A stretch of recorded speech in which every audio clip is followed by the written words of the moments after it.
are, week 6, our climactic conclusion to our 6-week journey. It's been so amazing, but we've been talking about characters here for the last 5 weeks, and maybe you found yourself thinking, well, nobody's really applied to me, or my circumstances or situations are different than Moses or Rahab or David.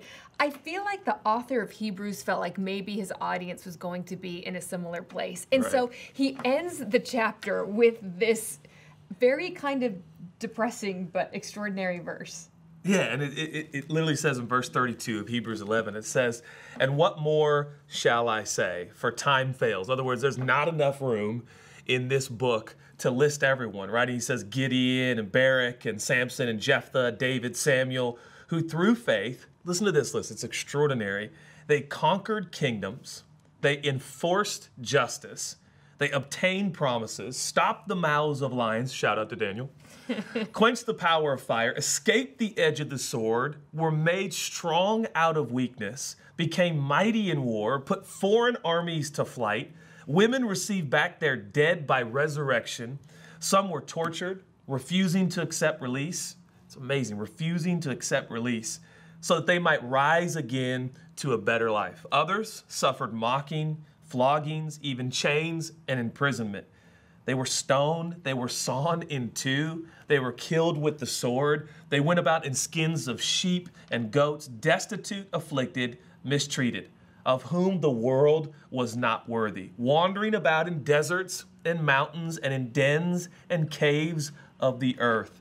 And here's the conclusion. All of these, though commended through their faith, did not receive what was promised, since God had provided something better for us, that apart from us, they should not be made perfect. That, of course, speaking and pointing to Jesus. But it's so overwhelming, actually, to read that list. It's kind of something you could read every day and go, wow, this adventure of trusting God, this adventure of faith, it is not always going to be convenient. It's not always going to be comfortable. There are going to be things far outside of our control.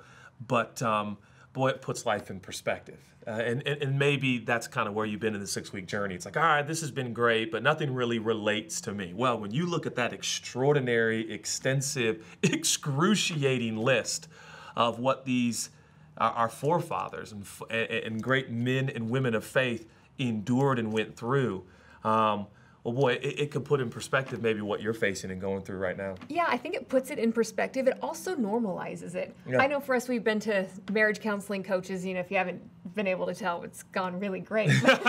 But one of the things that's always been so helpful is we're sitting here in front of experts and, you know, kind of sharing where we're at. And they say, oh, yeah, that's really normal. That makes sense for what you're going through. And it just made us feel like, okay, we're going to be okay. And to realize that people of faith, mighty men and women of faith, went through very difficult times. God actually calls it normal. And so what you're facing right now, it may not just be a result of your bad decisions or God's being angry at you. It could just be normal life. Yeah, absolutely. And I think another aspect of what we can conclude, recently I was reading a devotional in the morning, and in the devotional, it said that, you know, in the darkest of times, you can see the face of God and his radiance clearer and clearer. That's beautiful. And looking at, no doubt, dark moments and dark times where those of faith were tortured, cut in two, killed by the sword, wandered, destitute, afflicted, and mistreated, it says. Like, wow, this is so encouraging. Mm-hmm. But it kind of is, isn't it? I remember for me, in the airplane, flying with you and our kids on our way to Las Vegas, Nevada, Las Vegas, and we're just flying there to say goodbye to my dad. Yeah. And we had all fought cancer for 6 years, and it didn't feel like we were winning. It didn't feel like this great accomplishment of faith. It felt a lot like defeat. It felt very dark. I certainly felt depleted emotionally. But I'm going to be really honest. It was on that plane that I met God in maybe the most real way I have ever met him. I remember complaining to God, which I do think can be a form of prayer. It's pretty awesome when you can take your complaints to God. And I remember saying, God, why?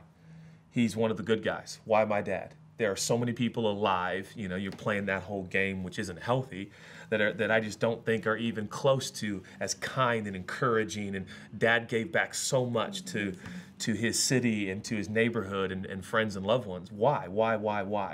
I need my dad. And I remember hearing in my heart just the sense of, am I not enough? Am I not enough? And I remember answering over a process of minutes, you know, with a face full of tears, you are enough. And I met the sufficiency of Jesus on that airplane on my way to say goodbye to my dad.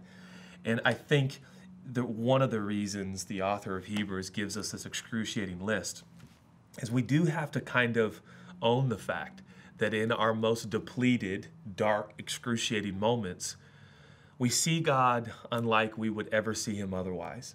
And I know right now that may not be much of an encouragement. And I know this is kind of an intense segment, and we're getting into some really difficult and challenging moments in my own life and maybe even in yours.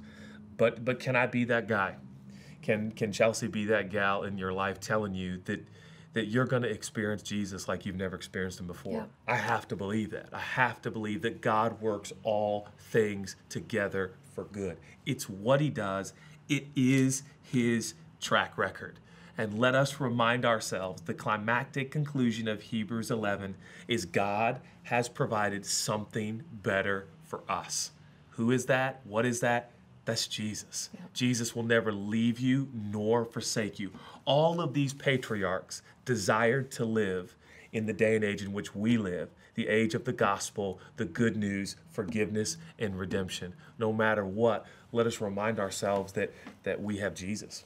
And experiencing Jesus means experiencing unconditional love.